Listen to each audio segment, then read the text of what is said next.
You think you know André Rieu, the smiling maestro with the violin and that dazzling orchestra. But what if I told you the real story behind the scenes is nothing like the polished shows you've seen? What André does offstage will surprise you, and it might just change the way you see him forever. Stick around, because this isn't your typical classical music story. This is the untold side of a global phenomenon, packed with secrets, struggles, and moments you won't believe. Tucked away in the scenic hills of Maastricht, André Rieu's home looks like something straight out of fairy tale. But this towering 17th century castle isn't just a backdrop for his success. It's a symbol of everything he's built. While most musicians dream of sold-out arenas and platinum records, Rieu dreamed of this. A historic castle with ivy-covered walls and a sweeping view of the city he calls home. The story behind the castle isn't as glamorous as its appearance. In fact, it starts with a bitter memory. As a young boy, Rieu would trudge into that very castle for piano lessons. He hated it. The cold rooms, the strict tutors. It didn't exactly spark joy. Years later, walking past the same building with his wife, Marjorie, something changed. The memories were still there, but the vision had shifted. When he told her he wanted to live there one day, she laughed and said, "Well then, you'd better sell a lot of records." And he did. Buying the castle wasn't easy.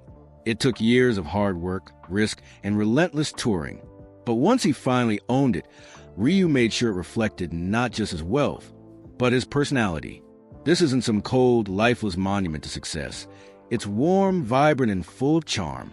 Inside, the rooms burst with color. Plush velvet chairs, golden accents, and grand chandeliers set the tone, while subtle musical details, violins carved into woodwork, notes framed on walls, remind you of who lives here.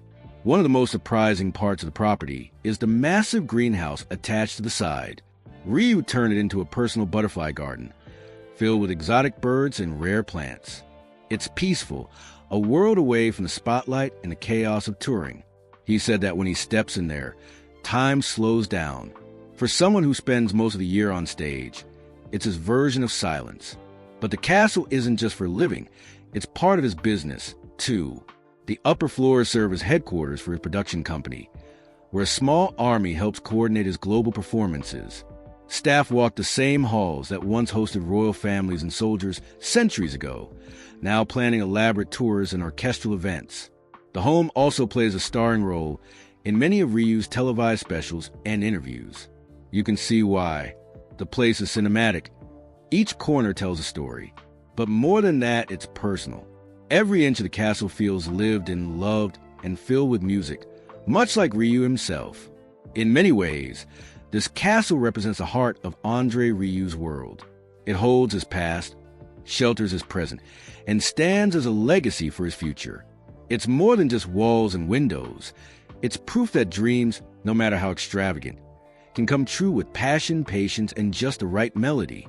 André Rieu might be known as the king of the waltz, but behind the music and majestic performances is a love story that has quietly fueled his entire career. His marriage to Marjorie, his wife of nearly 5 decades, isn't your typical tale of romance and roses. It's something deeper. Their relationship is built on trust, respect, and a shared vision that has carried them through years of highs, lows, and everything in between. They met when André was just 20 years old. He was still figuring out his place in the world, uncertain of his path. But something about Marjorie grounded him. She was intelligent, thoughtful, and not all dazzled by the idea of fame or flash. In fact, Marjorie had little interest in the spotlight at all, and maybe that's what made their connection work so well. She didn't fall for the performer. She believed in the person. From the very beginning, they were a team. While André was pouring his soul into music, Marjorie was right there beside him, strategizing, planning, and guiding the decisions that would shape their future. She became his closest advisor and one of the architects of his empire. It was her who encouraged him to form his own orchestra, and her who helped map out the massive world tours that would eventually turn André into a global phenomenon. But what's perhaps most remarkable is how they've managed to keep their bond strong while working so closely together. That's not easy. Most couples might crumble under that kind of constant pressure and proximity. Yet, For André and Marjorie, the connection only seems to have deepened with time. They build a life not just around love, but around shared purpose. Their dynamic is unconventional in the best way. Marjorie isn't just a wife in the background. She's a strategist, the producer, the planner. She handles much of the business behind André's concerts and recordings. And according to him, she's the reason everything runs so smoothly. He often says that she understands him better than anyone ever could, and that without her, he wouldn't be where he is today. But even with all the work and planning, their relationship is never just about business. They're deeply private people who have kept their personal life away from tabloids and media drama. There are no public meltdowns, no rumors of scandal, just a quiet, enduring partnership built on mutual respect and genuine care. And the most touching part? They still enjoy the simple things together. Watching television dramas, going for walks, and spending quiet mornings in the garden of their castle home. Fame never got in the way of who they were at the core. Two people who made a promise to stick together and actually meant it. In an industry full of fleeting relationships and short-lived love stories, André and Marjorie's marriage stands as a rare exception. It's not just a partnership, it's a foundation of everything he's created. And without her, the music might not have reached quite as far. Most musicians dream of joining a world-class orchestra. André Rieu went one step further. He built his own. But what sounds like a romantic pursuit of musical perfection quickly became one of the riskiest, most expensive decisions of his life. Behind the graceful waltzes and stunning concert visuals lies a story of financial gambles, relentless ambition, and a commitment to something far deeper than profit. From the very beginning, Rieu didn't just want to perform classical music. He wanted to change how the world saw it. To him, orchestras were becoming too stiff, too formal, and far too disconnected from modern audiences.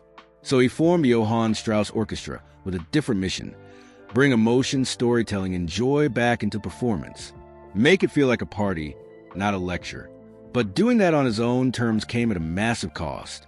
Unlike most musicians who simply show up to play, Rieu footed the bill for everything: salaries, costumes, travel, stage setups, and production teams. His shows weren't just concerts.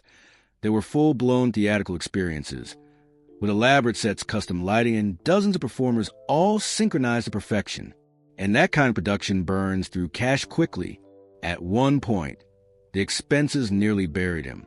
In the late 2000s, Rieu launched one of his most ambitious tours, featuring a replica of Vienna's Schönbrunn Palace as the stage backdrop. It was massive, opulent, and financially disastrous. Transporting the stage, setting it up city to city, and managing hundreds of staff sent costs skyrocketing. He later admitted it nearly bankrupted him. For a moment, it looked like the very thing he loved most, his orchestra, might also be the end of him. But Rieu isn't the type to cut corners or shrink back. Instead, he doubled down. He simplified the productions just enough to stay sustainable while still keeping the magic alive. And most importantly, he made sure that every single performance gave the audience a reason to come back. Whether it was a dramatic entrance, a surprise sing-along, or a heartstring-tugging violin solo, he turned every show into an event. His orchestra is more than a group of musicians. It's a traveling family. Many of the members have been with him for over 2 decades. They travel together, rehearse together, and sometimes even vacation together.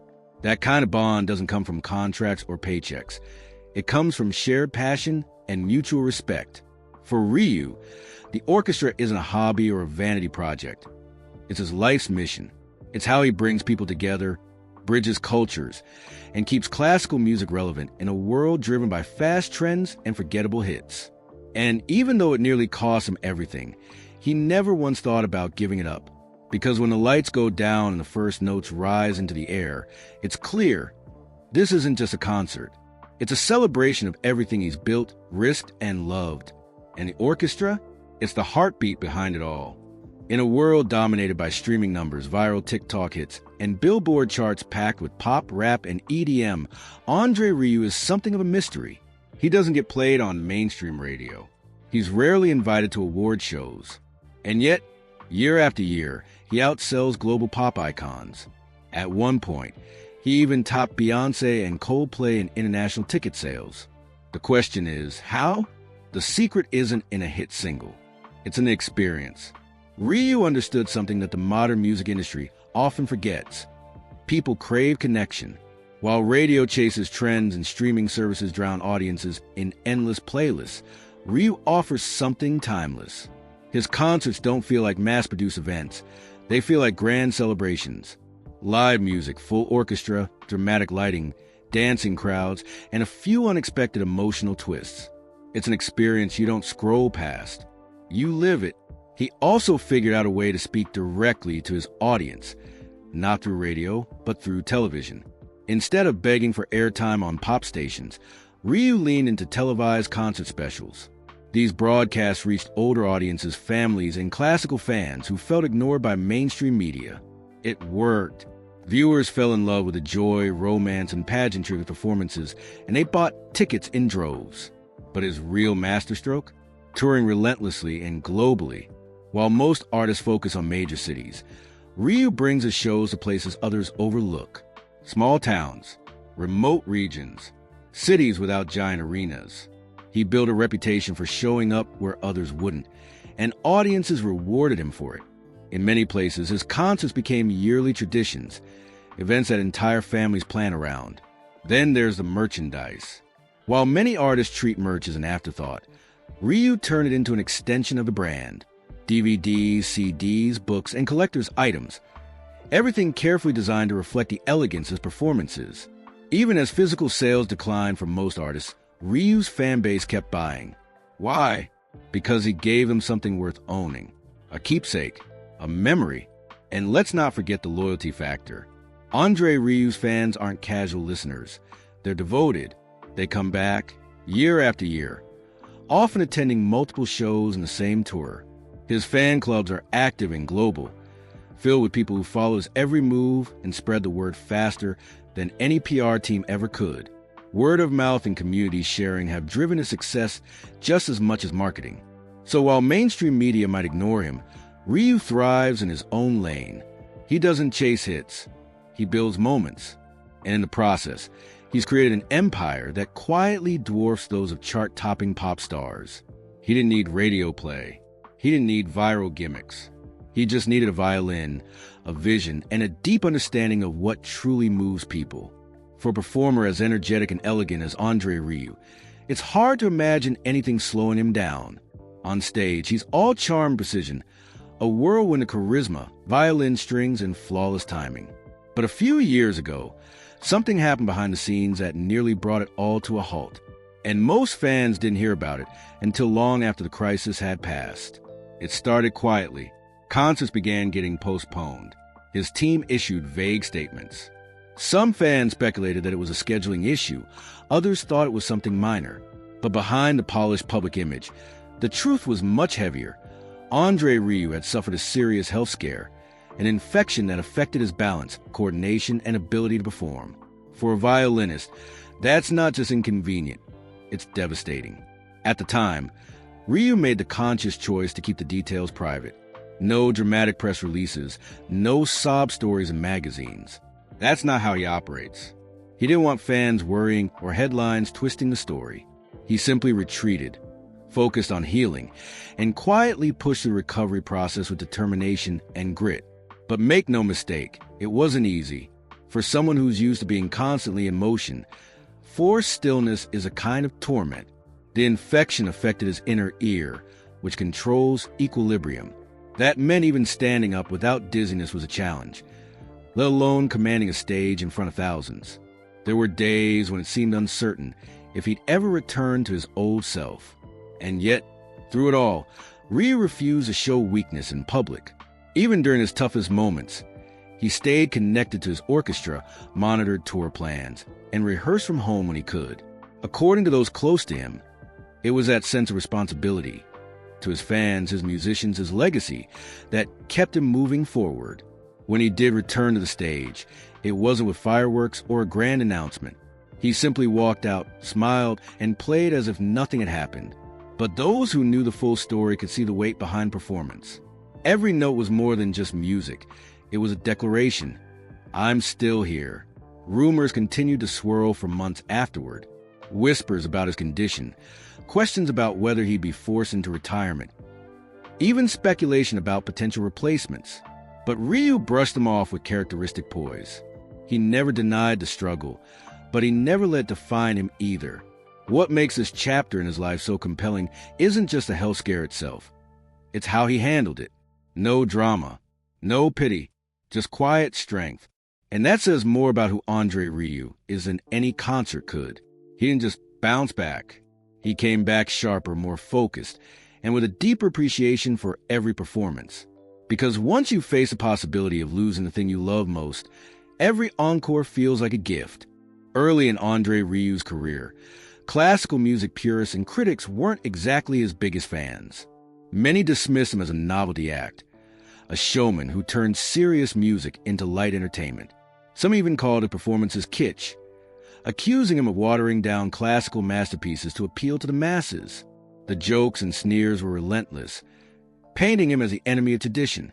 But what the critics didn't anticipate was how unstoppable Rieu would become. While they debated the artistic merit of his work, he quietly built an empire. His sold-out concerts, millions of album sales, and loyal fans told a different story, one of undeniable connection and appeal.